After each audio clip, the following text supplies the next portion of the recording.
انا شايفة دلوقتي ان ده وقت ان احنا نجهز بودرة السحلب، بدل ما نشتريها من بره ونتكلف كتير، وهي اصلا في الاول وفي الاخر كلها حاجات سهلة ورخيصة وبتتباع في العطارة.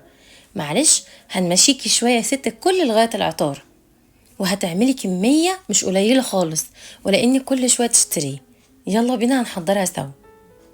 اول حاجه جبت بوله وكوبايه من جوز الهند الناعم، كوبايه من اللبن البودر، كوبايه من السكر البودر، كوبايه من دقيق الرز، نص كوبايه من النشا، ونص كوبايه من السمسم المحمص.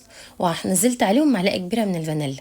في الخلطه دي انا ما حطيتش مكسرات بره خالص عشان طعمها بيتغير. هنعمل بقى مشروب السحلب.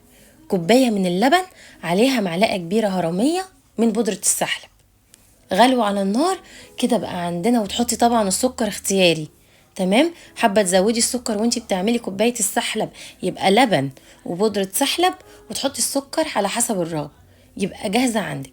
انا زينت الوش كده بشويه من الفول السوداني والزبيب وجوز الهند. طبعا لو عندك مكسرات من الغاليه دي حطيها، مش هتقولك لا. جربي الوصفه ووفري. بالهنا والشفا مقدما.